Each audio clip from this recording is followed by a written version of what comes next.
Hello everyone. Today, Biker Justice Analyst bring you a story full of humanity and compassion.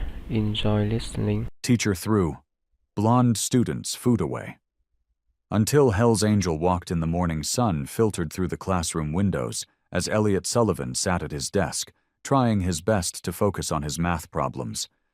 But his mind kept wandering to the blue lunchbox tucked safely in his cubby.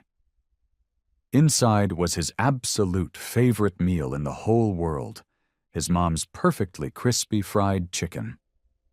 The familiar smell of the seasoned coating had filled their small kitchen that morning as his mother prepared it, despite the early hour. She always made sure to get up extra early on the days she made his special lunch, even though she worked late shifts at the diner. "One more hour," Elliot whispered to himself, sneaking a glance at the clock above the blackboard. His stomach growled softly, and he quickly pressed his hand against it, hoping nobody had heard. "Before you continue listening, please let me know where in the world are you watching from today." Now back to the story. The minutes ticked by slowly as Ms. Johnson went over fractions. Normally, Elliot enjoyed math. He was pretty good at it, too.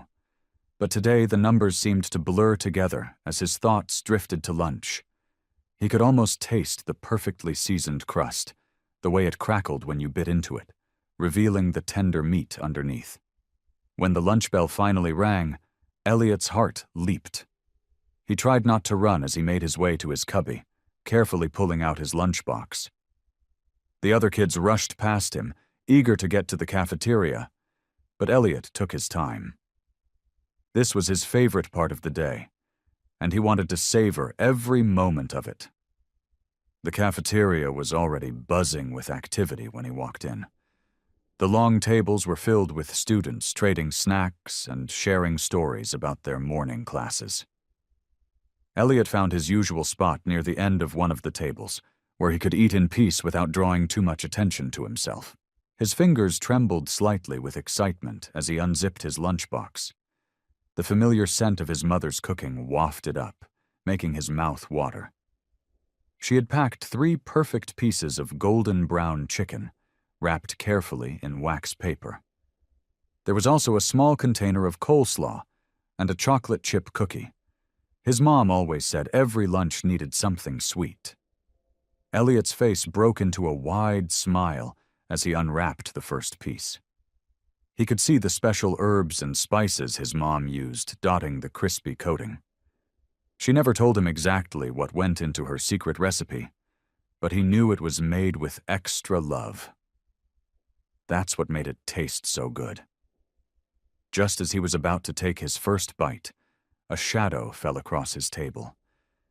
He looked up to see Mrs. Green, the lunchroom supervisor, looming over him. Her thin lips were pressed into a tight line as she stared down at his lunch through her wire-rimmed glasses. "Fried chicken? Again?" Mrs. Green's voice carried across the cafeteria, making several nearby students turn to look. "Really, this is what passes for a proper lunch these days." Elliot's cheeks grew warm as he lowered the chicken back to his wax paper. He could feel the eyes of his classmates on him, but he tried to keep his focus on his lunch, hoping Mrs. Green would move on to supervise someone else. "Such an unhealthy choice," she continued, loud enough for everyone to hear. "All that grease and fat, not to mention how unsophisticated it is." A few snickers echoed from the nearby tables. Elliot's ears burned red, but he kept his eyes down, his fingers nervously fidgeting with the edge of the wax paper. His mother's perfectly cooked chicken, which had seemed so wonderful just moments ago, now felt like something to be ashamed of. Mrs. Green's shadow continued to loom over Elliot's table like a dark cloud. She drummed her perfectly manicured fingers against the surface, each tap making him sink lower in his seat. The cafeteria had grown quieter now, with more students turning to watch the scene unfolding before them. "In all my years of supervising lunch periods," Mrs. Green announced, her voice carrying across the room like a sharp knife, "I have never seen such an inappropriate lunch selection. She gestured dramatically at Elliot's carefully wrapped chicken. "This kind of greasy, unhealthy food is absolutely unfit for a child's lunch." Elliot's throat felt tight as he watched his classmates' reactions. Tommy Wilson, 2 tables over, elbowed his friend and whispered something that made them both laugh. Sarah Jenkins, who usually smiled at him during math class, quickly looked away when he caught her eye. "But my mom," Elliot started to say, his voice barely above a whisper. "Your mother, Mrs. Green, cut him off. Should know better than to send you to school with such common fare." She pronounced the word common as if it tasted bad in her mouth. "What kind of example does this set for the other students?"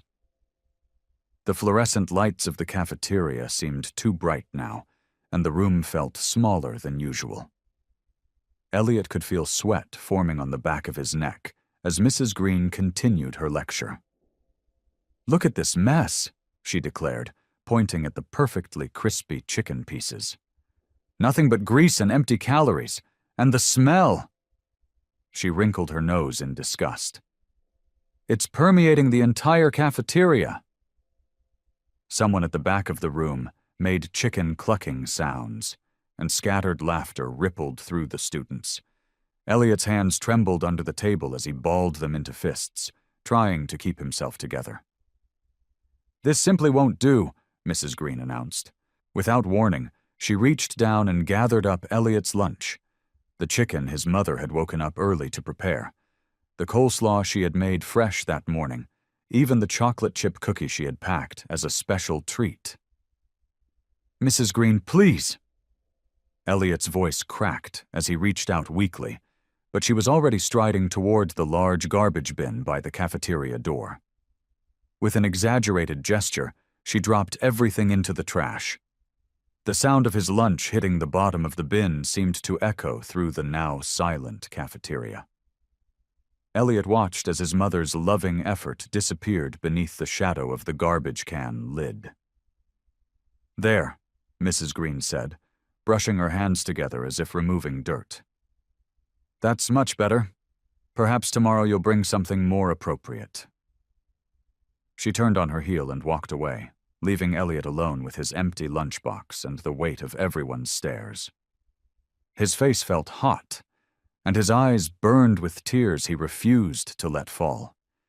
He could hear the whispers starting up around him, see the pointing fingers from the corner of his eye. His chest felt tight, like someone was squeezing it from the inside. Keeping his head down, Elliot stared at his empty place at the table, wishing he could disappear. The blue lunchbox his mother had bought him at the start of the school year, the one with race cars on it that he'd been so excited about, now seemed to mock him with its cheerful design. His hands shook as he slowly zipped it closed, each second feeling like an eternity as he tried to maintain his composure in front of his snickering classmates. The double doors of the cafeteria swung open with a loud creak. The sound cut through the whispers and snickers like a knife, drawing everyone's attention. A massive figure filled the doorway, blocking the fluorescent light from the hallway. The man who stepped in commanded attention without saying a word. His leather jacket bore the unmistakable patches of the Hells Angels, and tattoos covered his muscular arms from wrist to shoulder. A thick, well-groomed beard framed his stern face, and his heavy boots echoed against the linoleum floor with each step. The cafeteria fell into a deep silence. Even Mrs. Green, who had been smugly organizing her desk at the front of the room, froze mid-motion. The only sound was the quiet hum of the vending machines in the corner. Elliot kept his head down, not wanting to draw any more attention to himself. He could feel the shift in the room's energy as the stranger's boots clicked closer. Tommy Wilson, who had been making chicken noises just moments ago, suddenly became very interested in his sandwich. The man's presence seemed to fill the entire room. He walked with purpose, his eyes scanning the cafeteria until they landed on Elliot's table. Students who had been pointing and laughing earlier now stared at their lunches, trying to make themselves invisible. Sarah Jenkins dropped her fork, the clatter making several students jump. The man didn't even flinch. He moved with the confidence of someone who knew exactly where he was going and why he was there. As he approached Elliot's table, Mrs. Green finally found her voice. "Excuse me, sir, but this is a closed campus. You'll need to check in at the main office." The man raised his hand slightly, silencing her with just that small gesture. His eyes remained fixed on Elliot, who was still studying the empty space where his lunch had been. The heavy boots stopped right next to Elliot's chair. For a moment, no one moved. Then, with surprising grace for such a large man, he knelt down beside Elliot's chair. His leather jacket creaked softly as he lowered himself to eye level with the boy. "Hey, buddy," the man said, his voice unexpectedly gentle and warm. "Don't let them get to you." Elliot's head snapped up at the familiar voice, his eyes wide with recognition. The man's stern expression softened into a kind smile that transformed his entire face. "Dad," Elliot whispered, barely loud enough for anyone else to hear. A collective gasp rippled through the cafeteria. Mrs. Green's face went pale, and several teachers who had been watching from the doorway exchanged worried glances. "That's right, son," the man said, placing a gentle hand on Elliot's shoulder.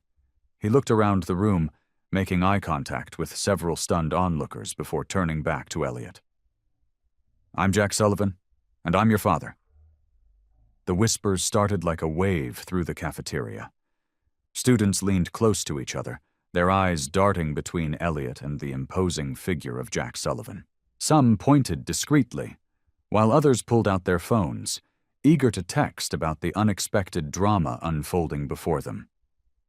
"Did you know his dad was a Hell's Angel? Look at all those tattoos! I can't believe that's Elliot's father." Jack's hand remained steady on Elliot's shoulder as he slowly rose to his full height. His movement was deliberate, almost graceful despite his size. The leather of his jacket creaked as he turned to face Mrs. Green, who had recovered enough of her composure to lift her chin defiantly. "Mrs. Green," Jack's voice carried across the cafeteria without him having to raise it. "I understand you threw my son's lunch in the garbage." Mrs. Green's lips tightened into a thin line. "Mr. Sullivan, we have certain standards." "Standards?" Jack interrupted. His tone remained calm, but carried an edge of steel. "Standards that include humiliating an 8-year-old boy in front of his classmates?" The cafeteria grew even quieter, if that was possible. Even the usual clinking of utensils had stopped, as everyone watched the confrontation. Elliot sat straighter in his chair, drawing strength from his father's presence.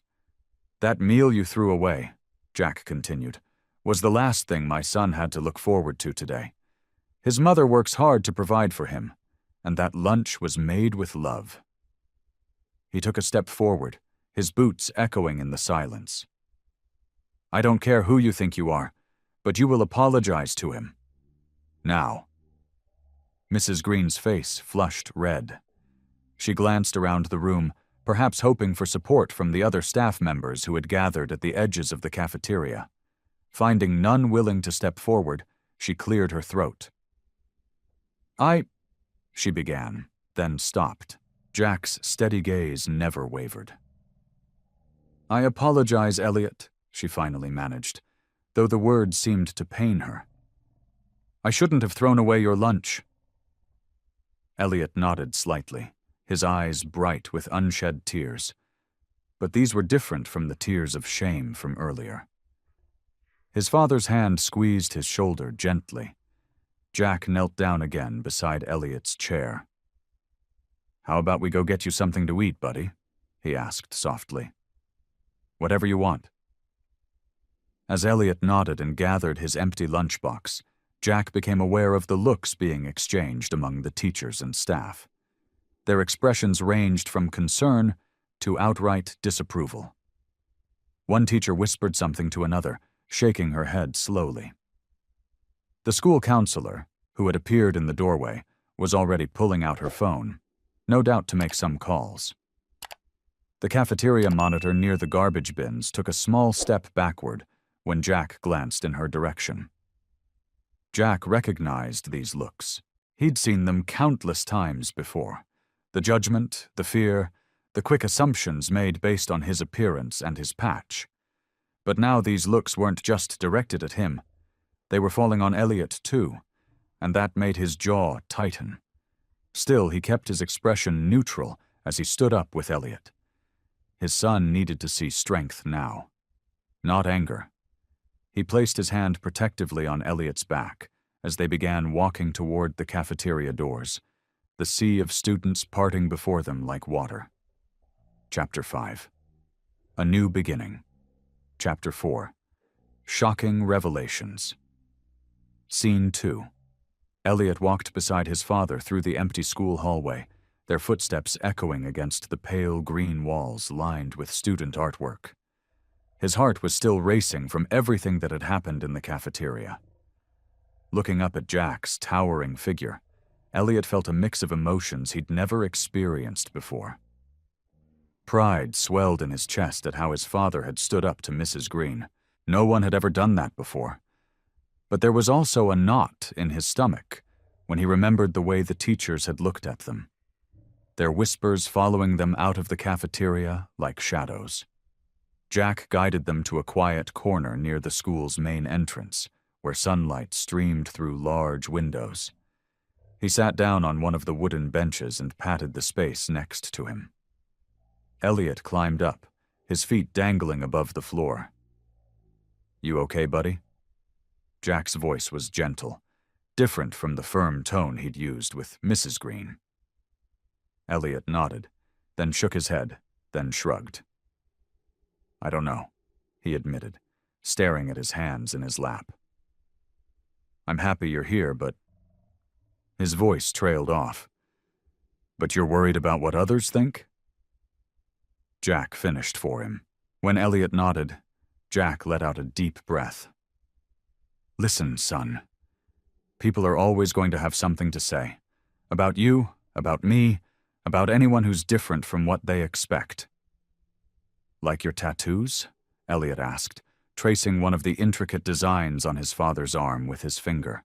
Jack smiled. "Yeah, like my tattoos, and my jacket, and my past." He turned to face Elliot fully. "But here's what matters. We're family, and family stands up for each other no matter what. That's a promise." The knot in Elliot's stomach began to loosen. "Even when people say mean things?" "Especially then," Jack assured him. "You see, being brave isn't about not feeling scared. It's about doing what's right, even when you are scared." Elliot thought about this for a moment.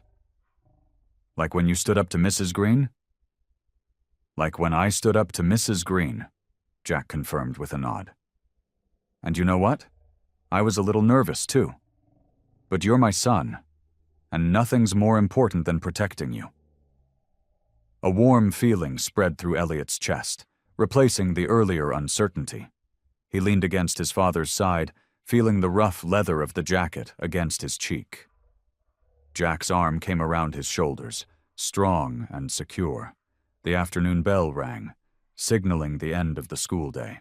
Students began filling the hallways, their chatter growing louder. Some stared as they passed by, but under his father's protective arm, Elliot found he didn't mind as much anymore. As they stood up to leave, Jack adjusted Elliot's backpack straps with careful hands. "Remember something important, buddy," he said as they walked toward the school doors together. "All those looks, all those whispers, they don't matter. What matters is right here." He tapped Elliot's chest, right over his heart. "Family. Love. That's what's real. That's what counts." Elliot grabbed his father's hand as they stepped outside into the warm afternoon sun. For the first time since the cafeteria incident, he felt truly safe. The way people looked at them still bothered him a little, but his father's words echoed in his mind. Family stands up for each other, no matter what. The morning sun cast long shadows through the school windows as Elliot walked down the hallway to his classroom. Something felt different today. The usual morning chatter seemed hushed, and heads turned as he passed by. His classmates' eyes followed him, then quickly darted away when he looked back. Tommy Jensen, who usually said hi to Elliot every morning, suddenly became very interested in the contents of his locker. Sarah Miller, his reading partner, switched seats when he sat down for first period, leaving him alone at his desk. Near the water fountain, he heard two fourth graders talking in low voices. "My mom says his dad was in prison," one whispered. "She says he was in a gang and did really bad things." "I heard he hurt people," the other replied, their words hitting Elliot like tiny daggers. Down the administrative hallway, Mrs. Green's voice carried through her partially open office door. "It's completely inappropriate," she was saying to someone. "A man like that, with his history, shouldn't be allowed anywhere near school grounds. Think of the children's safety." "But he seems different now," another teacher responded, uncertainly. "People like that don't change," Mrs. Green insisted, her voice sharp with conviction. "Once a criminal, always a criminal. Mark my words." Elliot's throat felt tight as he hurried past the office. His father's words from yesterday about being brave seemed harder to hold on to now. The morning dragged on, each class feeling longer than the last. When lunchtime came, Elliot's usual table was suddenly full, even though there were clearly empty seats. He stood there with his tray, watching as kids who used to sit with him found excuses to move away. The cafeteria felt enormous and cold, despite the warm spring day outside. Finding an empty table in the corner, Elliot sat down alone. He could feel Mrs. Green watching him from her supervisor's post, her expression a mixture of satisfaction and disapproval. The sandwich in front of him lost all appeal as he heard more whispers floating around him. "Did you see his dad yesterday?" "Those tattoos looked scary." "My parents said I can't play with him anymore." A group of girls from his class walked past, giving him a wide berth as if he carried something contagious. One of them, Katie, who had shared her cookies with him just last week, now clutched her lunch tray tighter and quickened her pace.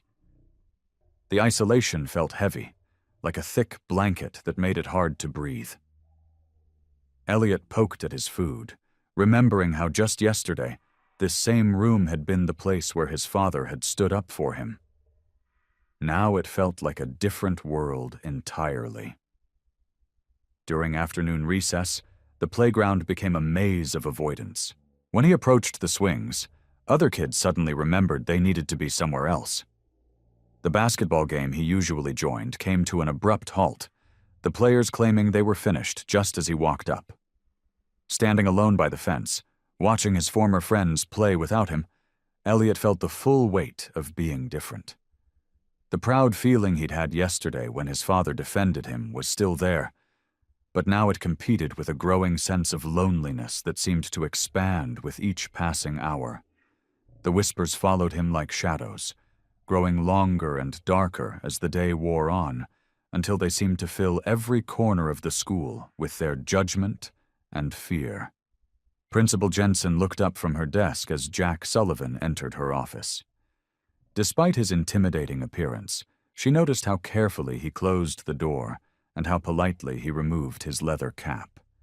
His huge frame made the visitor's chair seem tiny as he sat down. "Thank you for meeting with me, Principal Jensen," Jack said, his voice softer than she'd expected. "I know there's been some concern about my presence at the school." The principal adjusted her glasses, trying not to stare at the tattoos visible beneath his shirt sleeves. "Yes. Well, several parents have expressed their worries, Mr. Sullivan. I understand that." Jack leaned forward, his eyes earnest. "I'm not the same man I was years ago. I served my country as a Marine before I lost my way. But now I'm just trying to be there for my son." Principal Jensen watched as Jack pulled out some papers from his jacket. "These are my discharge papers from the Marines," he explained, "and documentation of my community service work. I volunteer at the Veterans Center every weekend, helping other vets get back on their feet." She carefully examined the papers, noting the excellent recommendations. "This is impressive, Mr. Sullivan." "I know my appearance makes people uncomfortable," Jack continued, gesturing to his tattoos. "But I can't erase my past. I can only prove who I am now, day by day." The principal nodded slowly, remembering Elliot's typically good behavior and kind nature. "Your son is a wonderful student, Mr. Sullivan. He's never given us any trouble?" "That's because his mother did an amazing job raising him while I was away." Jack's voice cracked slightly. "I missed so much of his life. I can't change that, but I can be here for him now." Their conversation was interrupted by a knock at the door. Mrs. Green entered, her face tightening when she saw Jack.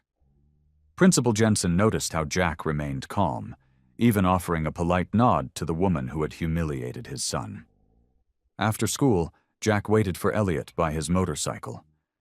Some parents hurried their children past him, but he remained steady, focused only on his son's approaching figure. "Hey, buddy," Jack said, pulling Elliot into a warm hug. "How about we take a ride?" They drove to a quiet spot by the lake, where Jack had packed a simple picnic. As they sat on a bench, watching the water, Jack noticed his son's troubled expression. "The kids at school," Elliot began. "They won't talk to me anymore." Jack nodded, understanding in his eyes. "You know, when I first came home from the Marines, some people treated me the same way. They saw my tattoos and made up their minds about who I was." "What did you do?" Elliot asked, picking at his sandwich. "I remembered something my drill sergeant told me. Your character isn't what others say about you. It's what you do when no one's watching." Jack smiled at his son. "Every day, I try to be a better man than I was yesterday. That's all any of us can do." Elliot looked up at his father, seeing beyond the tough exterior to the wisdom in his words. "But it's hard when everyone thinks they know who you are." "The people who matter will take the time to see the real you," Jack said, putting his arm around Elliot's shoulders. "Just like you see the real me, son. That's what counts." As the afternoon light sparkled on the lake, Elliot felt stronger despite the challenges ahead. His father's presence, once a source of confusion, now felt like a shield against the world's judgment. The early morning sun cast long shadows across the community center's parking lot as Jack Sullivan pulled up on his motorcycle. He wore a plain white t-shirt instead of his usual leather jacket, his tattoos visible but somehow less intimidating in the soft morning light. Elliot sat behind him, arms wrapped around his father's waist. "You don't have to stay, buddy," Jack said, helping his son off the bike. "I know Saturday mornings are for cartoons." Elliot shook his head, his blonde hair catching the sunlight. "I want to help too, Dad." Inside the community center, volunteers were setting up for the weekly food bank. Jack checked in at the registration desk, where the elderly volunteer flinched slightly at his appearance, but managed a polite smile. Elliot noticed and gripped his father's hand tighter. "Where do you need us?" Jack asked, his voice gentle despite his imposing presence. "The heavy lifting is in the back," the volunteer said, pointing toward the storage room. "We need those boxes of canned goods brought out front." Jack nodded and headed to the back, Elliot trailing behind him. As they worked, Elliot watched his father carefully. Jack moved with purpose, organizing boxes efficiently, helping elderly volunteers reach high shelves, and offering quiet assistance wherever needed. But Elliot also saw the sideways glances, the whispered conversations, and the way some people gave his father a wide berth. "Here, let me help with that," Jack said to an older woman struggling with a heavy box.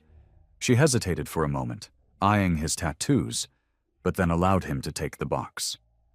Her tension eased when she saw his careful handling of the supplies. Throughout the morning, Elliot felt a mix of emotions churning in his stomach. pride swelled in his chest when he saw his father's kindness, but fear gripped him whenever he noticed the judgmental stares. He wanted to shout at them, to tell them they were wrong about his dad. But he stayed quiet, following Jack's example of quiet dignity. Later that afternoon, they helped set up for the town's monthly community fair in the park. Jack volunteered to handle the heavy setup work, assembling tents and arranging tables. Some of the other volunteers worked alongside him, but many kept their distance. "Sullivan," called Mr. Peterson, the fair coordinator, "we need those speakers set up by the main stage." Jack nodded and headed towards the equipment. Elliot noticed how Mr. Peterson didn't quite meet his father's eyes, how he spoke to Jack only when necessary. Still, Jack worked steadily, his movements careful and deliberate. "Dad," Elliot whispered as they carried chairs together, "why do they still act like this? You're helping so much." Jack set down his stack of chairs and knelt beside his son. "Sometimes, buddy, people need time to see the truth. All we can do is keep showing up and doing what's right." As the fair began, families started arriving. Some parents pulled their children closer when they passed Jack, while others pretended not to see him at all. The cold shoulders and suspicious glances continued, but Jack kept working, setting up game booths and helping wherever he could. Elliot watched his father accept a cup of water from one of the volunteers, noting how Jack's "thank you" was met with silence. But his father's expression never changed. He remained patient, helpful, and determined, even as the wall of judgment stood firm around him. Still, Jack continued his work, moving through the crowd with quiet purpose, his actions speaking louder than any words could. Elliot saw both strength and hurt in his father's eyes, but most of all, he saw unwavering resolve. The playground buzzed with activity during recess. Kids swung from monkey bars and chased each other across the blacktop, their laughter echoing through the crisp autumn air. Elliot sat alone on a wooden bench near the fence, watching the other children play. His peanut butter sandwich remained untouched in his lap. He hadn't felt much like eating lately. Tommy Martinez, one of the bigger boys in his class, nudged his friends and pointed in Elliot's direction. "Hey guys, watch this," he said loud enough for Elliot to hear. The group of boys sauntered over, their sneakers scraping against the concrete. "What's wrong, Sullivan?" Tommy called out, his voice dripping with mock concern. "No daddy to protect you today?"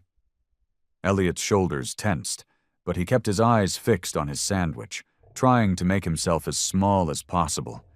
His father's words echoed in his mind. "Stay strong, buddy. Their words can't hurt you unless you let them." "My mom says your dad's a criminal," another boy chimed in. "Says he probably robbed banks and stuff." "Bet he killed people too," added a third boy, making gun gestures with his fingers. "Bang, bang."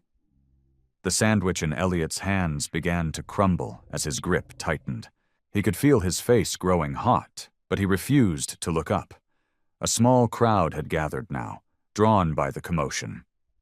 "Criminal's kid," Tommy sang, dancing around the bench. "Criminal's kid. Better watch out. He might steal your lunch money." Elliot's throat felt tight. He wanted to tell them they were wrong, that his dad was a good person who volunteered at the food bank and helped old ladies with their groceries. But the words wouldn't come.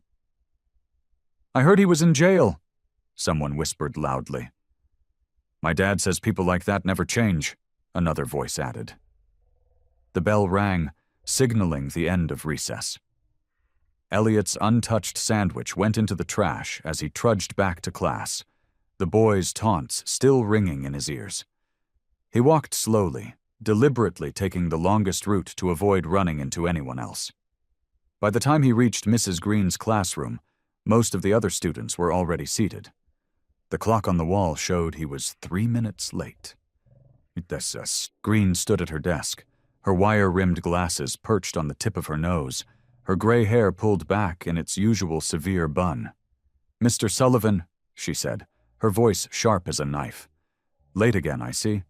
Elliot mumbled an apology and started toward his desk.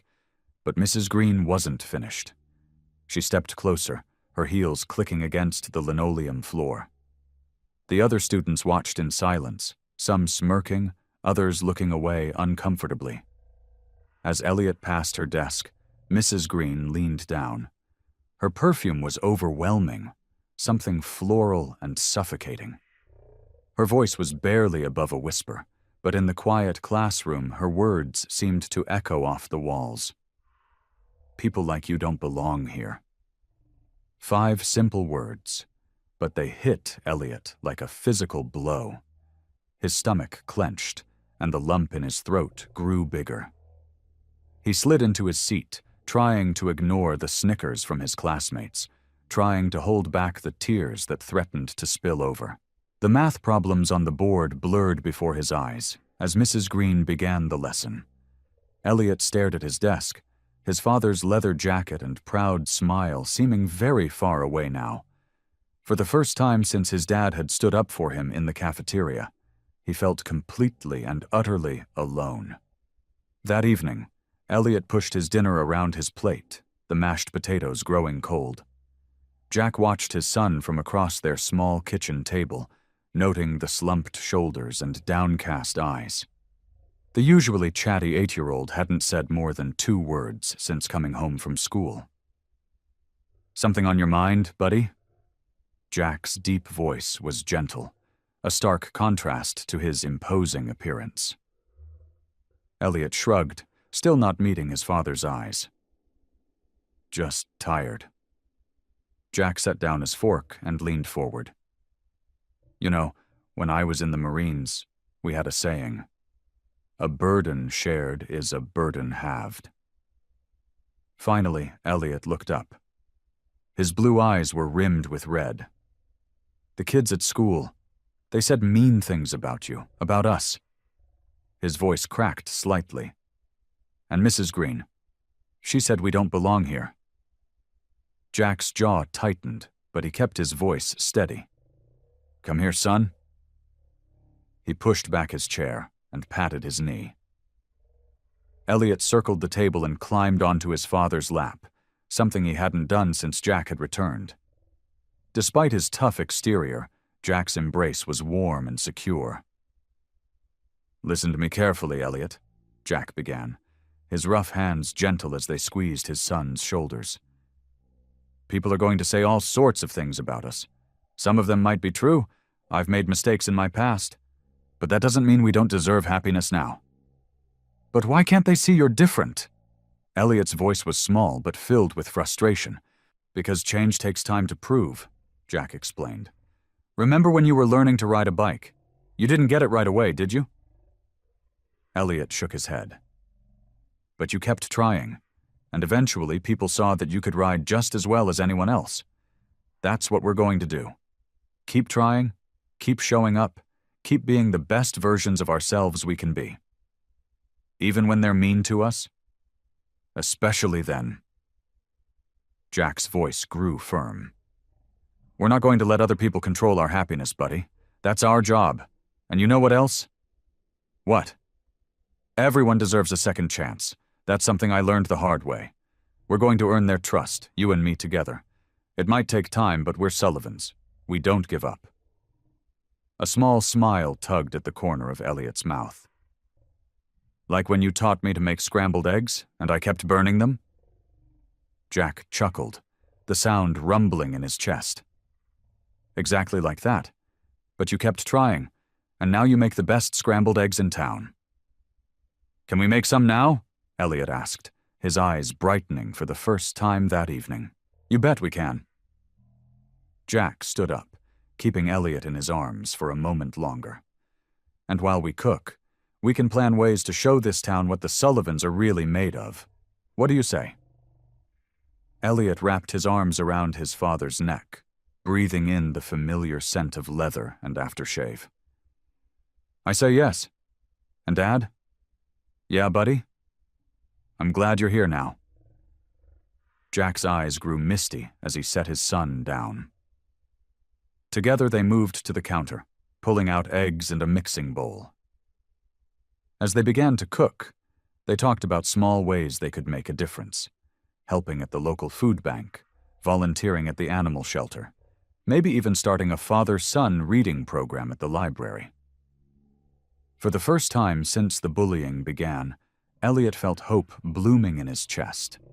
His father's words had taken root, and he began to believe that maybe, just maybe, they could change things together. The morning sun filtered through the gymnasium windows, casting long shadows across the polished floor. Elliot sat in the back row of the metal folding chairs, his stomach tied in knots. Around him, students chatted and fidgeted, waiting for the assembly to begin. The familiar squeak of sneakers and rustling of clothes did nothing to calm his nerves. Principal Jensen stood at the podium, shuffling papers and adjusting the microphone. Near the front, Mrs. Green sat with perfect posture, her gray hair pulled back in its usual tight bun. She whispered something to another teacher, both of them glancing back at Elliot with disapproving looks. "I wish Dad was here," Elliot mumbled to himself, picking at a loose thread on his sleeve. He thought about their breakfast that morning, how Jack had made him toast with extra butter and told him to hold his head high, no matter what. But sitting here now, surrounded by judgmental stares, holding his head high felt impossible. The assembly was supposed to be about community expectations. At least that's what the notice sent home had said. But Elliot knew better. He'd overheard Mrs. Green talking to Principal Jensen yesterday about addressing certain concerns about the school's reputation. Tommy Martinez, who sat 2 seats away, kept sneaking glances at Elliot. Last week, they'd been partners in science class, but today Tommy acted like Elliot didn't exist. It hurt more than Elliot wanted to admit. "Good morning, students and faculty." Principal Jensen's voice crackled through the speakers. The gymnasium fell quiet. "Today we're here to discuss our community values and expectations." Elliot's hands grew sweaty as he listened. Principal Jensen talked about respect, responsibility, and representing the school well. She mentioned how important it was for families to uphold these values. With each word, Elliot felt smaller and smaller. Mrs. Green raised her hand during the question period. Principal Jensen nodded, giving her permission to speak. Mrs. Green stood, smoothing her skirt as she did so. "I think we need to address the elephant in the room," she said, her voice carrying across the gymnasium. "Some families in our community may not understand the standards we expect. Perhaps they're more accustomed to different environments." A few teachers nodded in agreement. Elliot's face burned as he felt dozens of eyes turn toward him. His chest tightened, and he gripped the edges of his chair until his knuckles turned white. "For instance," Mrs. Green continued, her lips curling into a slight smile, "we've recently had some concerning influences around our children. The Sullivan family, for example." The words hit Elliot like a physical blow. He thought about his father, how hard Jack worked to prove himself, how gentle he was despite his tough appearance, how he read bedtime stories to Elliot every night. He remembered Jack's words from their talk in the kitchen. "We're not going to let other people control our happiness." Something shifted inside Elliot. The fear and shame that had been weighing him down transformed into something else: determination. Before he knew what he was doing, he was on his feet, his heart pounding so hard he could feel it in his throat. "Excuse me," he said, his voice shaky but clear enough to carry through the quiet gymnasium. Every head turned toward him. Principal Jensen paused, microphone in hand, looking surprised. Mrs. Green's smile faltered. Elliot took a deep breath, channeling every ounce of courage he could find. This was his moment to speak up, to defend his family, to show everyone that the Sullivans deserved respect just like anyone else. Elliot's heart thundered in his chest as he stood, legs shaking beneath him. The gymnasium seemed impossibly large now, with hundreds of eyes fixed on him. Through the crowd, he caught sight of his father standing at the back of the room, having slipped in quietly during the assembly. Jack gave him a subtle nod, and somehow that small gesture made Elliot stand a little straighter. I need to say something, Elliot said, his voice cracking slightly. He cleared his throat and tried again, louder this time. Mrs. Green, you're wrong about my family. A collective gasp rippled through the gymnasium. Mrs. Green's eyebrows shot up, and she opened her mouth to speak, but Principal Jensen held up a hand, allowing Elliot to continue. My dad isn't perfect, Elliot said, his voice growing stronger with each word. But he loves me more than anything. He reads to me every night. He makes me breakfast every morning. He helps me with my homework, even when it's really hard. Tears pricked at the corners of his eyes, but Elliot blinked them away. He thought about all the times Jack had shown up for him. The parent-teacher conferences, the little notes in his lunchbox, the way he always listened when Elliot needed to talk. You keep talking about his past, Elliot continued, looking directly at Mrs. Green now. But you don't know anything about who he is now. My dad volunteers at the food bank. He helps old Mrs. Wilson with her yard work. He's teaching me that it's not what people say about you that matters. It's what you do that counts. Tommy Martinez, who had been avoiding Elliot all week, sat up straighter in his chair. A few other students nodded, their expressions thoughtful. My dad isn't defined by his past, Elliot said, his voice steady and clear. He's defined by how much he loves me and how hard he works to be better every day. That's all that matters. The silence in the gymnasium was absolute. Even the usual creaking of the old heating system seemed muted.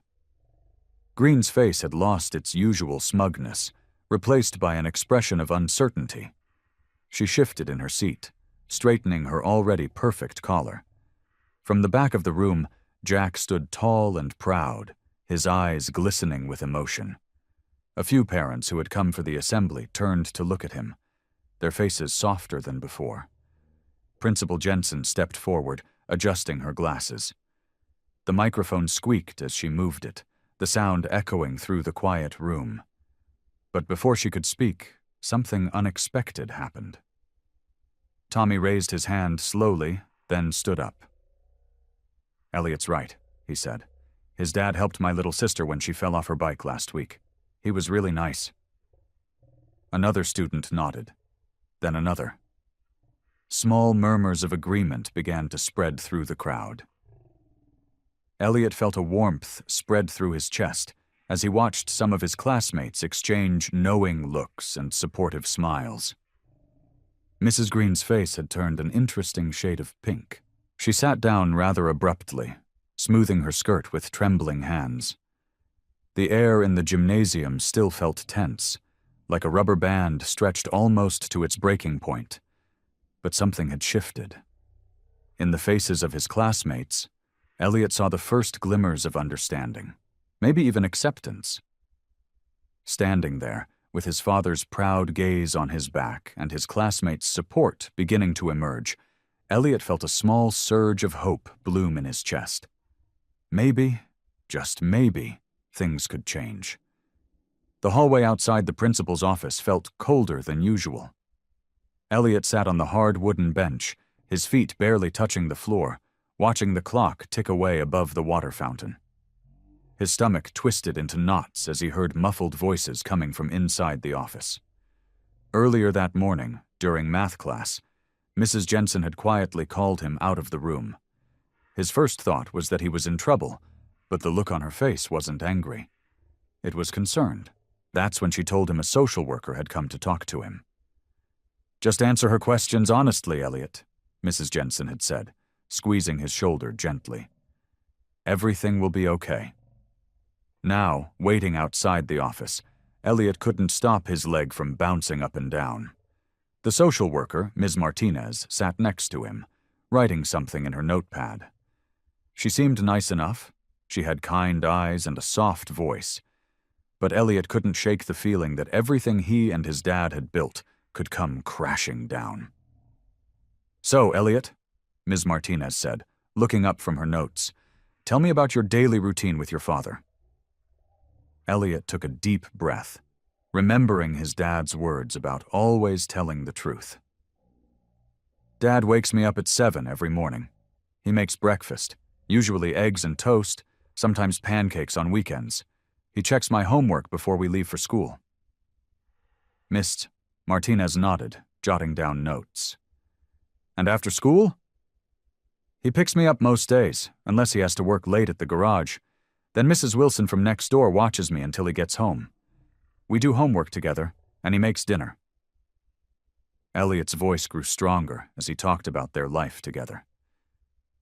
"Sometimes we play catch in the backyard, or he teaches me about fixing cars." "I see," Ms. Martinez said. "And how do you feel when you're with your father?" Elliot didn't hesitate. "Safe, happy." He fidgeted with the hem of his shirt. "Dad says we're a team." The social worker's pen paused on her paper. "Some people are concerned about your father's past associations. Has he ever made you feel scared or uncomfortable?" "Never," Elliot said firmly, thinking about all the times his father had comforted him after nightmares or protected him from bullies. "Dad's the bravest person I know, and he's always gentle with me." Before Ms. Martinez could ask another question, heavy footsteps echoed down the hallway. Jack appeared, still wearing his work clothes from the garage, a worried look on his face. When he saw Elliot, his expression softened. "Mr. Sullivan," Ms. Martinez stood up, extending her hand. "I'm Clara Martinez from Child Protective Services. We received an anonymous report about your situation with Elliot." Jack shook her hand, his large frame seeming to fill the narrow hallway. "I understand," he said quietly. "Would you like to talk in private?" Ms. Martinez nodded, and Jack knelt down in front of Elliot. "Hey, buddy, everything's going to be fine. Why don't you wait here while I talk to Ms. Martinez?" Elliot watched as they disappeared into the principal's office, the door closing behind them with a soft click. Through the frosted glass, he could see their silhouettes, his father's broad shoulders, Ms. Martinez's smaller frame as she sat down at the desk. The muffled sound of his father's voice drifted through the door. Though Elliot couldn't make out the words, he recognized the tone. It was the same honest, determined voice Jack used when teaching him important life lessons. Still, as the minutes ticked by, Elliot couldn't help but worry about what would happen next. The days after Ms. Martinez's visit felt different. While they waited for her decision, Jack spent even more time with Elliot than usual. On Saturday morning, they worked together in the garage where Jack taught auto repair. The familiar smell of motor oil and metal filled the air as Jack showed Elliot how to change a tire. "See this lug wrench?" Jack held up the cross-shaped tool. "Sometimes the nuts are really tight, and it takes all your strength to loosen them." He positioned the wrench on a wheel nut and demonstrated. "But you know what?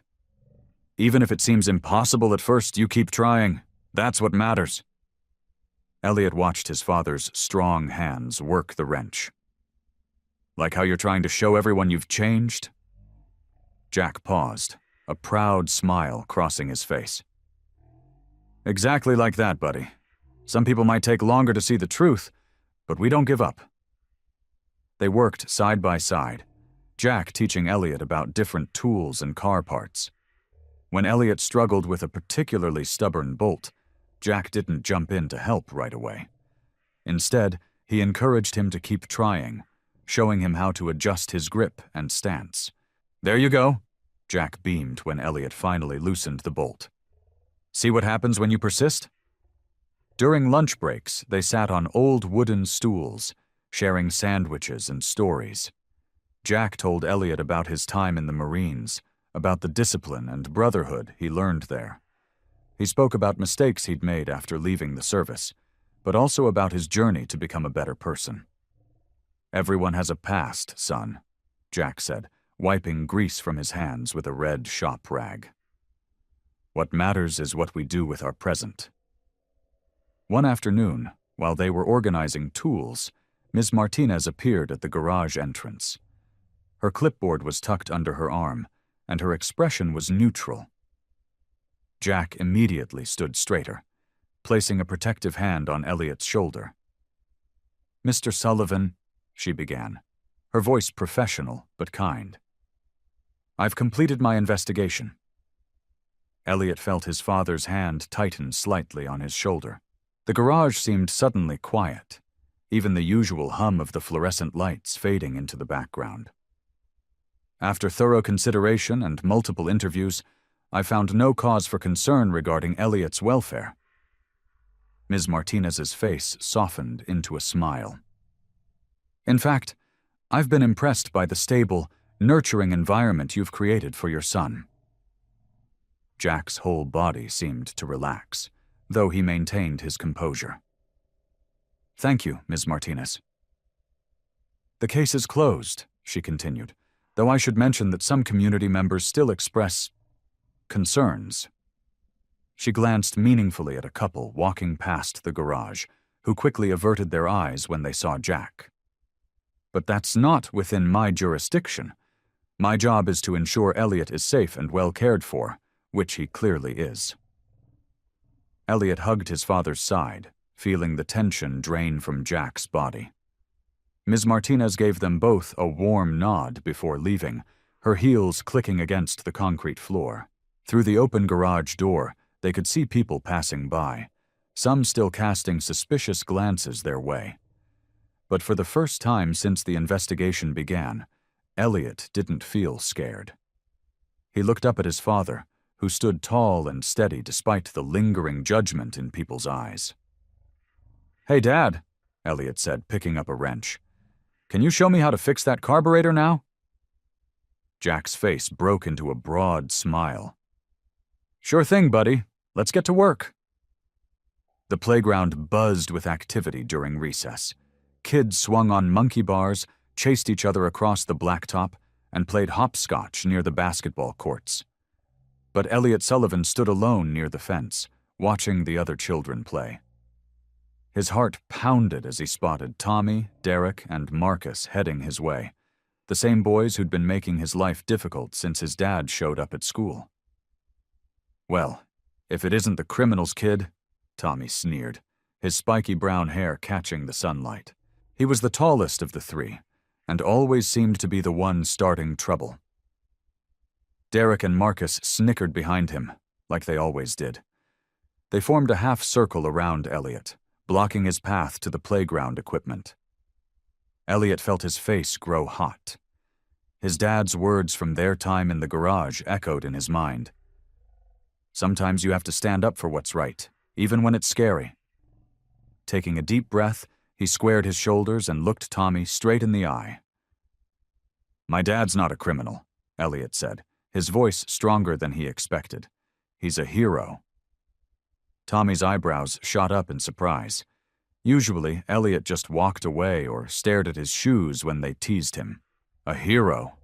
Derek laughed. "Everyone knows he was in jail. My mom told me." Elliot's hands balled into fists at his sides, but he remembered his father's advice about staying calm. "You don't know the whole story," he said firmly. "My dad served in the Marines. He protected our country." "So what?" Tommy shot back. "He still got into trouble after that. My dad says once a criminal, always a criminal." Elliot took a step forward, surprising himself with his own courage. "That's not true. People can change. My dad works harder than anyone I know. He fixes cars, helps people, and—" Elliot's voice cracked slightly, but he pushed on. "And he's the best father anyone could ask for." A small crowd of students had gathered around them now, watching the confrontation with curious eyes. Elliot noticed Sarah from his math class among them, looking at him with something that might have been respect. "He teaches me about cars," Elliot continued, his confidence growing. "He helps old Mrs. Johnson with her grocery shopping every week. He volunteers at the community center. What do your dads do besides judge people they don't even know?" Tommy's face reddened.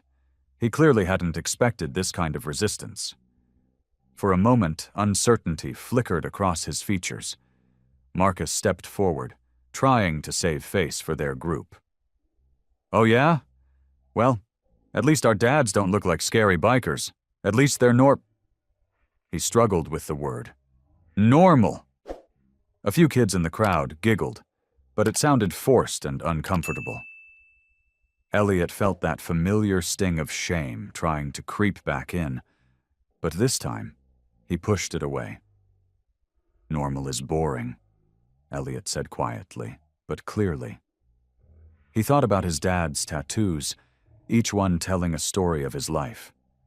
He thought about the leather jacket that kept him warm on their motorcycle rides to get ice cream. He thought about the strong hands that taught him to fix engines, and the gentle voice that told him bedtime stories. Without another word, Elliot turned and walked away. He didn't run or hurry. He walked tall and steady, just like his father would. He could feel their eyes on his back, but for the first time, he didn't care what they thought. His dad had taught him that actions speak louder than words, and right now, his actions were saying everything that needed to be said. The community center buzzed with nervous energy as people filed into the cramped meeting room. Metal folding chairs scraped against the linoleum floor while concerned citizens took their seats, many casting wary glances at Jack Sullivan, who sat quietly in the back row. His massive frame seemed out of place in the tiny chair, but his expression remained calm and steady. Mayor Thompson stood at the podium, his salt and pepper hair neatly combed, adjusting his wire-rimmed glasses. "Tonight's town hall meeting will address recent concerns about our community's values and the meaning of second chances." His eyes flickered briefly to Jack. "We'll hear from various community members, and then open the floor for discussion."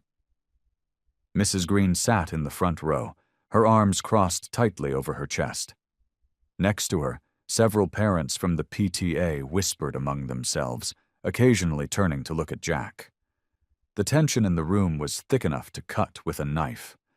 After several speakers voiced their concerns about maintaining community standards and protecting our children, Mayor Thompson cleared his throat. "Mr. Sullivan, would you like to address the gathering?" Jack stood slowly, his chair creaking as he rose. His leather jacket was gone, replaced by a clean white button-down shirt.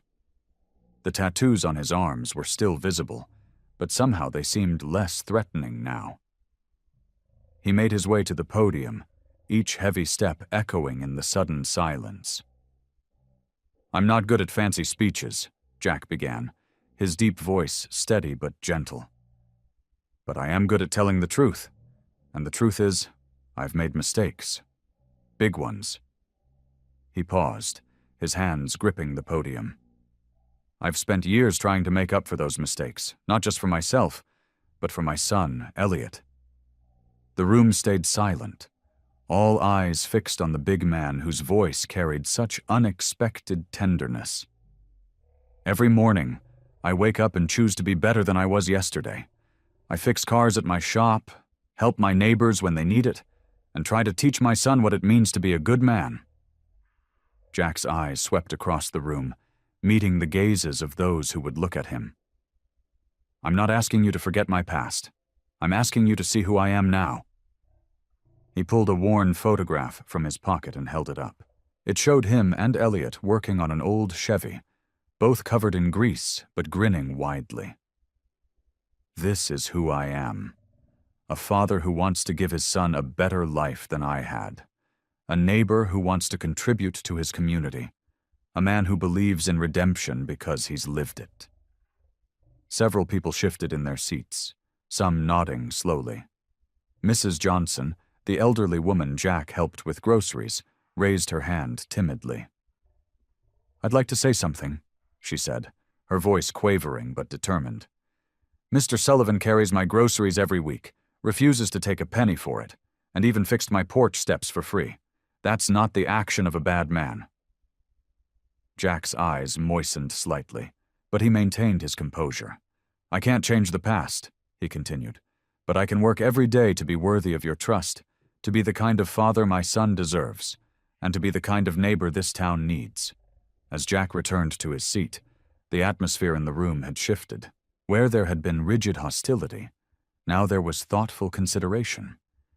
Even Mrs. Green's stern expression had softened slightly. Not everyone was convinced, but the seeds of acceptance had been planted.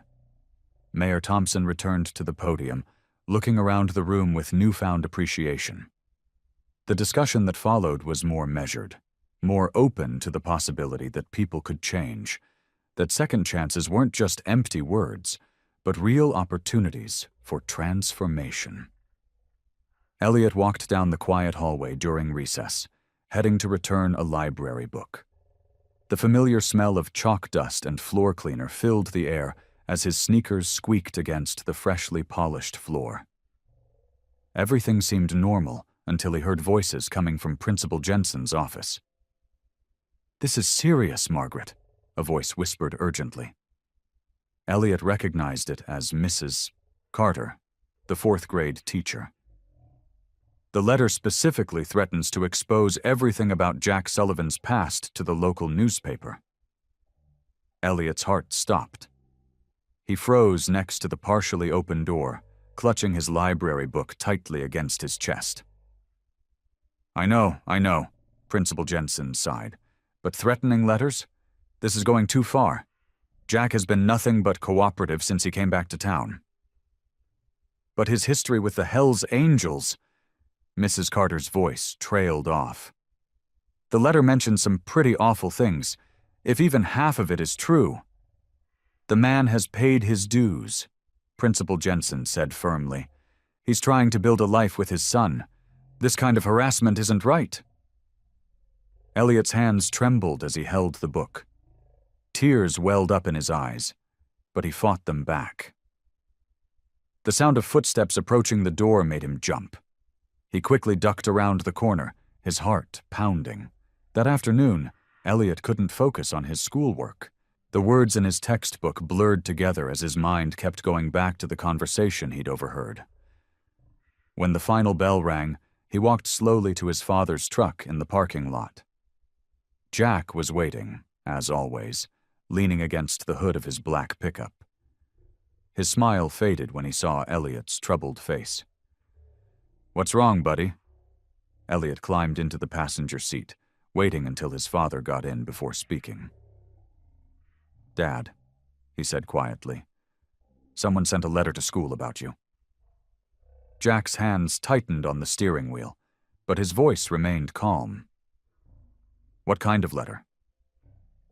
"They want you to leave town," Elliot's voice cracked. "They're going to tell everyone about your past if you don't go." Jack was quiet for a long moment. Then he turned off the engine and turned to face his son. "Elliot, look at me." Elliot raised his eyes to meet his father's steady gaze. "There are going to be people who want us to run away," Jack said softly. "People who think they can scare us with threats and old stories. But running away doesn't solve anything. It just proves them right." "But what if the stories are bad?" Elliot asked, his voice small. Jack took a deep breath. "Some of them probably are. I made mistakes, son. Big ones. But I'm not that person anymore. And I won't let anyone force us out of our home because of who I used to be." "Are you scared?" Elliot asked. "Sometimes," Jack admitted. "But being brave doesn't mean you're never scared. It means you face your fears anyway. And we'll face this together, okay?" Elliot nodded slowly, feeling the weight on his shoulders lift a little. "Together," he repeated. That's right," Jack smiled, reaching over to ruffle Elliot's hair. "Whatever comes our way, we'll handle it as a team. No running, no hiding, just you and me facing it head on." For the first time since hearing about the letter, Elliot felt a spark of hope.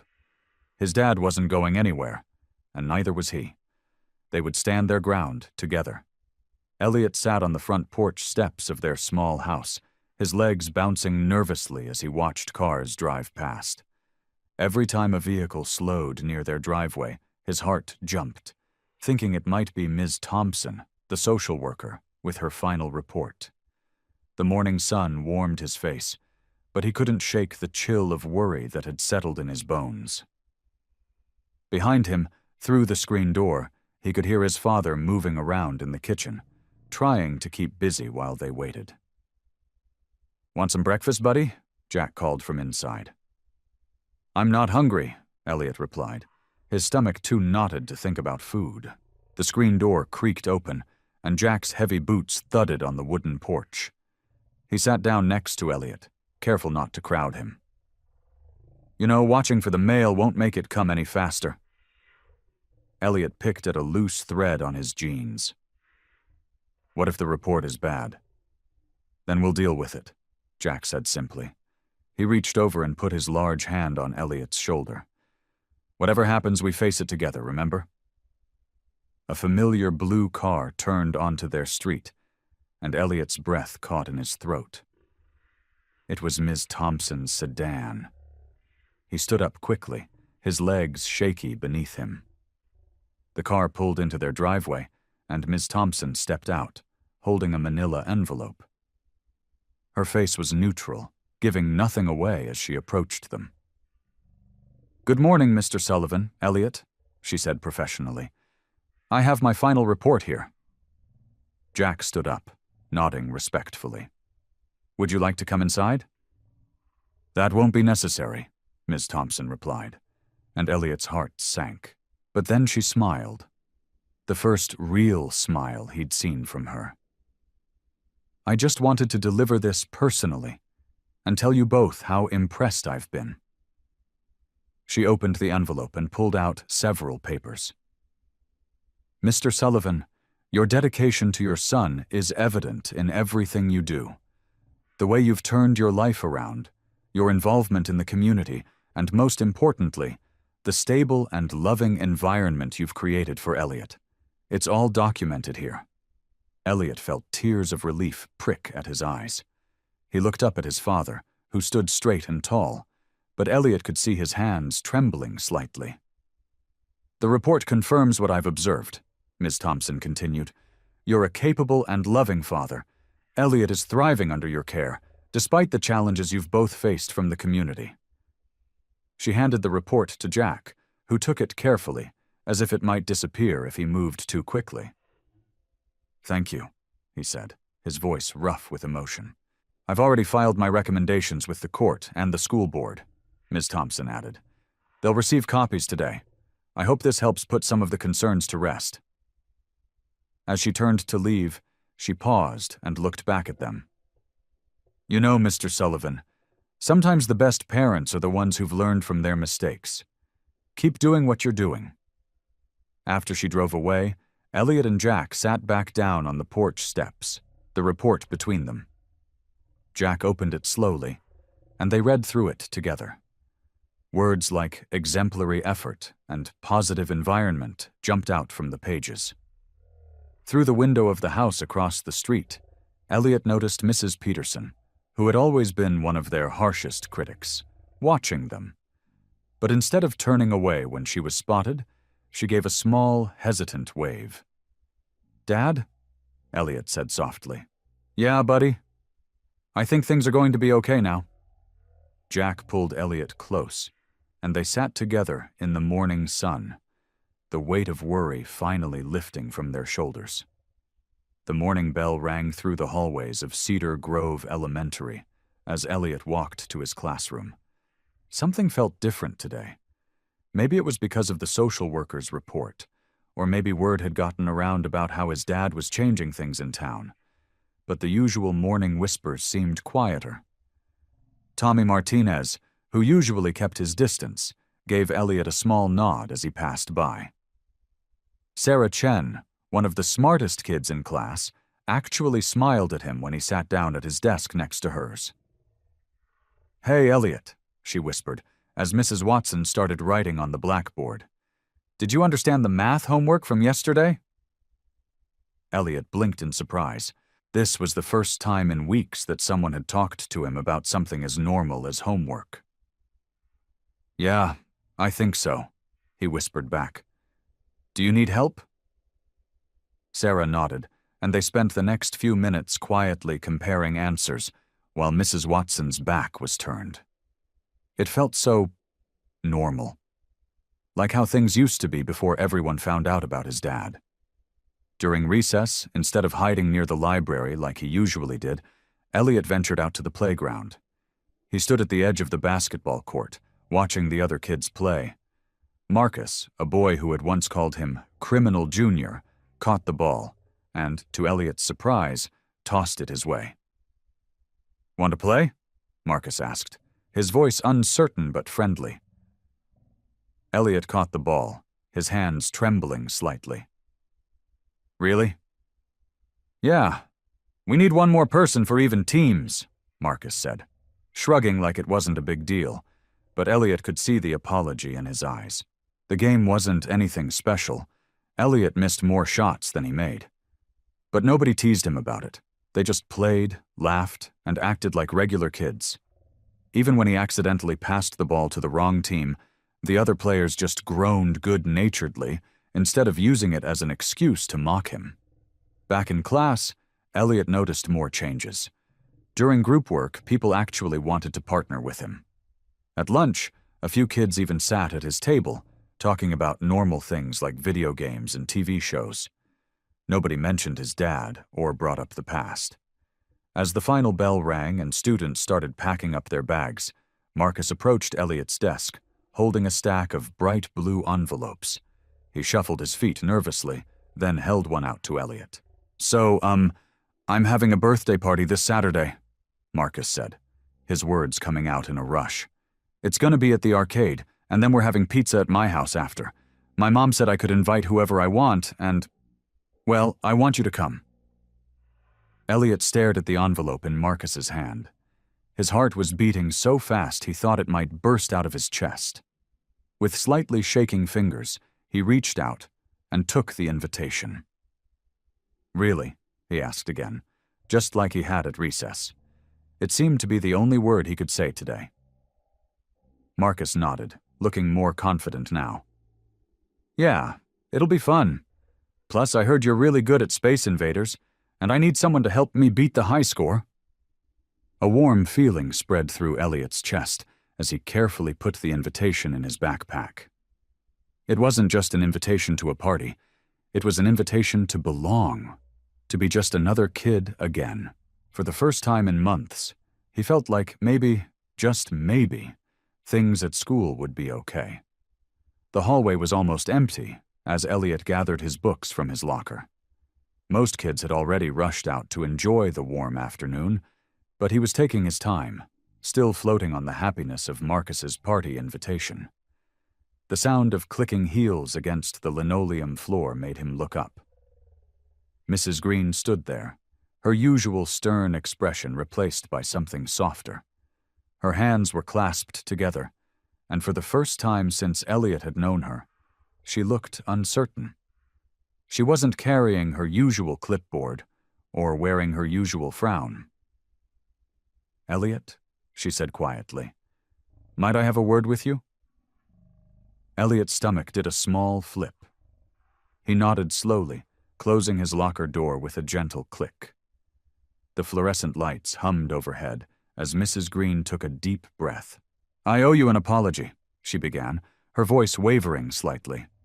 "That day in the cafeteria with your lunch, I was wrong, very wrong." She paused, seeming to gather her thoughts. "And it wasn't just about the fried chicken. I've been unfair to you for months now." Elliot stood very still, hardly daring to breathe. This was the same Mrs. Green who had thrown away his lunch, who had whispered about his father, who had made him feel small and unwanted. But now she looked different. Smaller somehow. More human.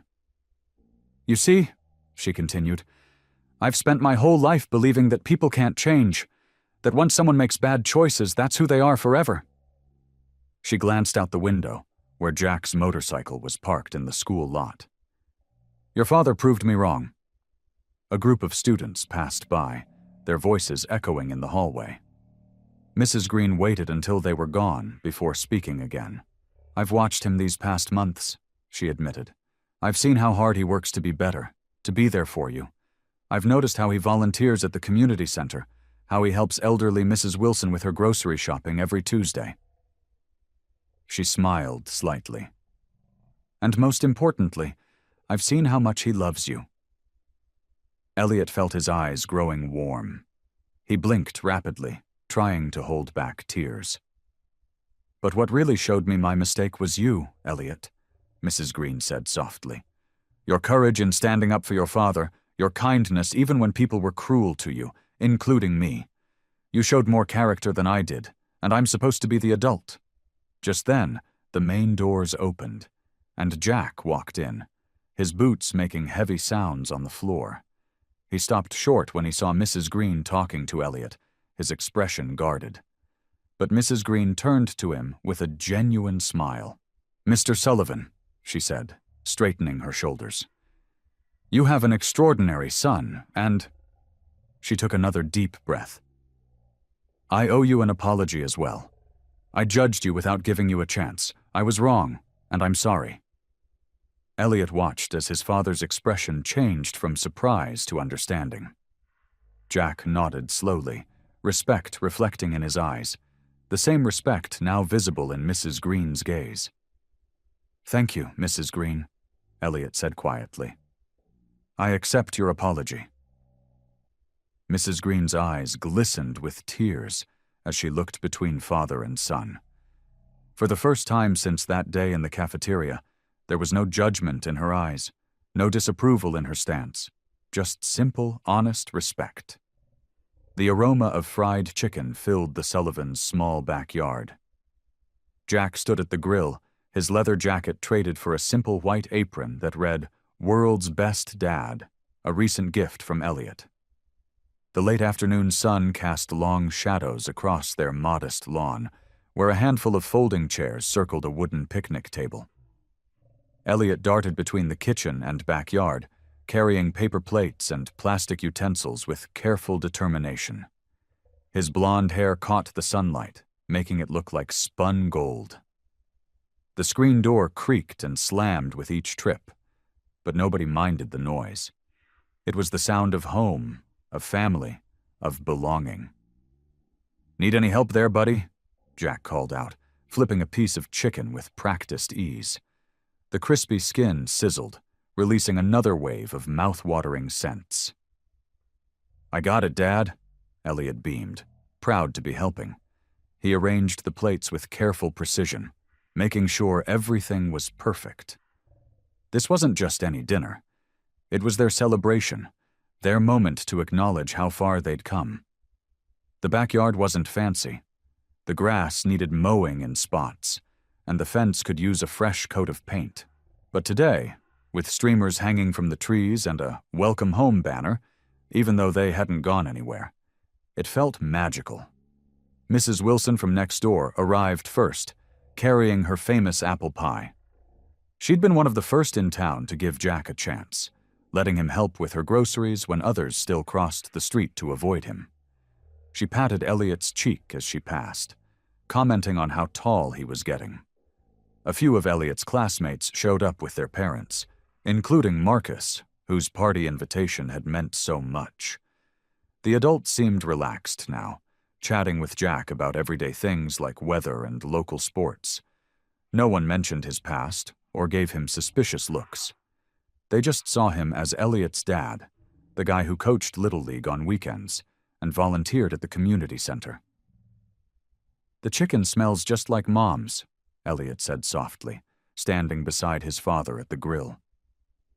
There was no sadness in his voice, just warmth and appreciation. Jack rested his hand on Elliot's shoulder, giving it a gentle squeeze. "That's because she gave me her secret recipe. Said it was time I learned to make your favorite meal." The evening air was perfect, not too hot, not too cool. Paper lanterns swayed gently in the breeze as everyone gathered around the picnic table. Jack watched as Elliot took his seat, surrounded by friends who now saw him for who he was, not for who his father used to be. "Before we eat," Jack said, clearing his throat, "I just want to say thank you.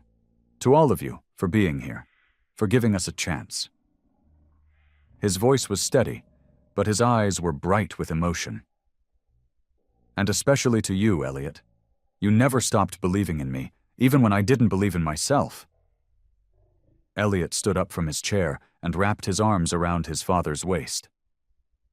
"Thanks for being my dad," he whispered, just loud enough for Jack to hear. "I'm really glad you're here." The moment hung in the air, sweet and precious. Around them, their guests smiled, some wiping away tears. Mrs. Wilson dabbed at her eyes with a napkin, and even Marcus's dad, who'd once been one of their biggest critics, nodded approvingly. The sound of laughter and friendly conversation filled their backyard as everyone began to eat. Elliot sat next to his father, their shoulders touching, sharing smiles and secret glances. This was their victory celebration, not just for surviving the hard times, but for building something beautiful from them. The morning sun filtered through the kitchen window as Jack sorted through the mail at the breakfast table. Elliot sat across from him, munching on cereal and occasionally sharing bits of his plans for the upcoming school science fair. A plain white envelope caught Jack's attention. No fancy letterhead, just his name and address, written in familiar block letters. "Hold on a second, buddy," Jack said, his voice softening as he recognized the handwriting. He carefully opened the envelope, his weathered hands steady despite the flutter of anticipation in his chest. The letter was from Mike Thompson, an old Marine buddy he'd served with years ago. They'd lost touch after Jack's life had taken its darker turns, but Mike had always been one of the good ones, steady, reliable, and fair-minded. Elliot watched his father's face as he read, noting how his expression shifted from curiosity to something closer to hope. "What is it, Dad?" Jack looked up from the letter, his eyes bright with possibility. "Remember me telling you about my friend Mike from the Marines?" When Elliot nodded, he continued, "Well, he's running a veterans center here in town. Says they could use someone with my background to help out. The Veterans Center was a respected institution in their community. It provided support services, counseling, and job training for returning service members.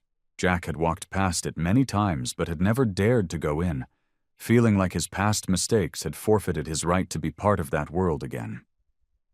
Mike says they need someone who understands both military life and, well, the struggles that come after." Jack's voice grew quiet as he reread a particular passage. "He thinks my experience could help others who are trying to find their way back." Elliot's face lit up with pride. "That's perfect for you, Dad. You're really good at helping people." He pushed his cereal bowl aside and leaned forward eagerly. "Remember when you helped Mr. Peterson fix his motorcycle? He still tells everyone about that." Jack smiled at his son's enthusiasm. The letter trembled slightly in his hands as he considered the opportunity. It wasn't just a job. It was a chance to use his past, both the good and the bad, to make a difference. To help others who were walking the difficult path he knew all too well. It would be part-time at first, Jack explained, running his fingers over the paper. Mostly working with veterans who are having trouble adjusting to civilian life, helping them navigate the system, find resources, that kind of thing. He stood up and walked to the window, looking out at their neighborhood. The same streets that had once seemed filled with judgment now held possibility. The Veterans Center was only a few blocks away. He could see its roof from here, the American flag waving proudly in the morning breeze. "What do you think, buddy?" Jack turned back to Elliot, his expression serious. "It would mean some changes to our schedule and people would be counting on me." Elliot jumped up from his chair and hugged his father. "I think you'd be amazing at it, Dad. You always say everyone deserves a second chance, right?" Jack wrapped his arm around his son's shoulders, feeling a surge of gratitude for this child who believed in him so completely. He picked up the phone and dialed the number Mike had included in the letter. "Hey, Mike," Jack's voice was steady and clear. "It's Jack Sullivan. About that job at the Veterans Center. I'd like to accept." The warmth in Mike's response confirmed what Jack was feeling in his heart. He'd found more than just a job. He'd found a place where his experiences, even the difficult ones, could serve a greater purpose. A place where he truly belonged. The morning sun painted golden streaks across the school parking lot as Elliot walked toward the entrance, his backpack slung confidently over his shoulder. His steps were light, almost bouncy, so different from the hesitant shuffle he'd had at the beginning of the year. The familiar brick building that had once felt like a fortress of judgment now looked welcoming, its doors wide open to greet the students on their final day. Several of his classmates waved as he passed, genuine smiles replacing the wary looks they'd given him months ago. "Hey, Elliot," called Tommy, one of the boys who had once joined in the teasing. "Save me a seat at the assembly?" "Sure thing," Elliot replied, his voice clear and strong. He no longer felt the need to duck his head or avoid eye contact. The weight of his father's past had lifted from his shoulders, replaced by pride in how far they'd both come. Inside the bustling hallway, decorations celebrated the end of the school year. Colorful paper chains hung from the ceiling, and student artwork lined the walls. Mrs. Green stood by her classroom door, and when she caught Elliot's eye, she gave him a warm nod. The transformation in their relationship still amazed him. Her earlier judgment had melted away like winter snow in spring. As students filed into the gymnasium for the final assembly, Elliot spotted his father sitting among the other parents. Jack's leather jacket was gone, replaced by a crisp button-down shirt, though his tattoos still peeked out from beneath the sleeves. He looked comfortable, at ease among the other adults who now greeted him with friendly gestures rather than suspicious glances. The familiar squeak of sneakers on polished floors filled the gym as students found their places on the bleachers. Elliot sat between Tommy and Sarah, feeling a surge of happiness when they automatically made room for him. Principal Jensen stepped up to the microphone, her usual formal demeanor softened by a genuine smile. "As we conclude another school year," she began, her voice carrying clearly through the gymnasium, "I want to talk about something more important than grades or achievements. I want to talk about growth, about change, and about the power of forgiveness." The room fell silent, and Elliot felt his heart swell with anticipation. Principal Jensen's gaze swept across the assembled students and parents, lingering for a moment on Jack. "This year, our community learned valuable lessons about judgment and second chances. We witnessed the remarkable journey of one of our parents, Mr. Jack Sullivan, who showed us that a person's past does not define their future." Elliot sat up straighter, his chest tight with emotion. He could see other parents nodding in agreement, some even turning to smile at Jack. "Through his dedication to both his son and our community," Principal Jensen continued, "Mr. Sullivan has earned not just our forgiveness, but our respect. His story reminds us that when we open our hearts to change, we all become stronger." The gymnasium erupted in applause. Elliot looked at his father, seeing the mixture of humility and joy on his face. Jack's eyes met his son's, and in that moment they shared a look of pure understanding. They had made it through the storm together, and they had emerged stronger. As the applause continued, Principal Jensen's words rang true. Their community had indeed grown stronger through forgiveness. Elliot felt the pride surge through him, knowing that his father's redemption story would be remembered not as a tale of shame, but as one of triumph. The aroma of grilled chicken filled the backyard as Jack stood at the grill, expertly flipping pieces with practiced ease. The late afternoon sun cast a warm glow over the gathering, where neighbors and new friends mingled on the freshly mowed lawn. Colorful paper lanterns swayed gently in the breeze, strung between trees that provided patches of cool shade.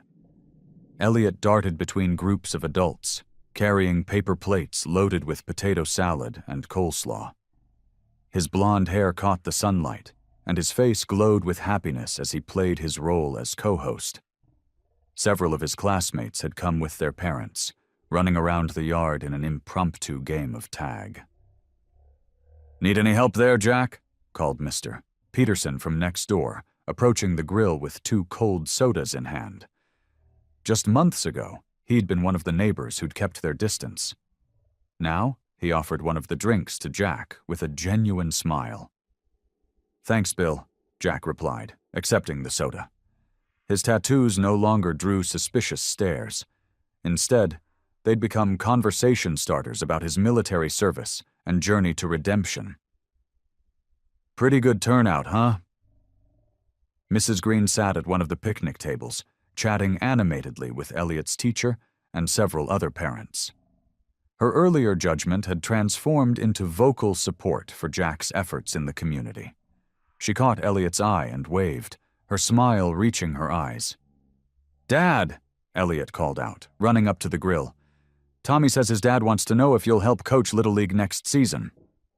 His eyes sparkled with excitement, already imagining spending more time with his father. Jack ruffled Elliot's hair affectionately. "We'll see, buddy. That might be fun." The simple interaction drew warm glances from nearby guests, who saw not a former outlaw, but a devoted father sharing a moment with his son. As the afternoon wore on, the gathering took on the comfortable rhythm of a community truly at ease with itself. Children played, adults laughed, and stories were shared over plates of perfectly grilled chicken. The recipe, Jack had proudly told everyone, came from Elliot's mother, a way of honoring the meal that had once caused so much trouble, but now brought people together. "You've done good here, Jack," Principal Jensen said quietly, stopping by the grill. "Both of you have." She smiled at Elliot, who was showing his friends how to make the special dipping sauce his father had taught him. The sky began to shift into deeper blues and soft oranges as the day wound down. Guests gradually said their goodbyes, carrying empty dishes and full hearts. The last rays of sunlight painted everything in golden hues, and the paper lanterns began to twinkle in the gathering dusk. Jack and Elliot sat together on the back porch steps, shoulders touching, watching the sunset paint the sky in brilliant colors. The remnants of the party, happy voices fading down the street, the lingering scent of grilled food, the gentle evening breeze, wrapped around them like a comfortable blanket. "Dad?" Elliot leaned against his father's solid presence. "Remember when you first came to school that day? When Mrs. Green threw away my lunch?" Jack nodded, draping his arm around his son's shoulders. The memory no longer carried its sting. Instead, it marked the beginning of their journey together. "I'm really glad you stayed," Elliot said simply, his voice full of contentment. "Even when things got hard." Jack pulled his son closer, feeling the deep peace that came from knowing they'd weathered the storm together. Around them, their yard still held evidence of the day's celebration. Chairs scattered in conversational groups, paper lanterns swaying gently, the grill cooling in the evening air. But more than that, it held the promise of many more gatherings to come, of a future built on trust and redemption. I hope you like this story. Please share what's your favorite part of the story and where in the world you are watching from. Have a wonderful day.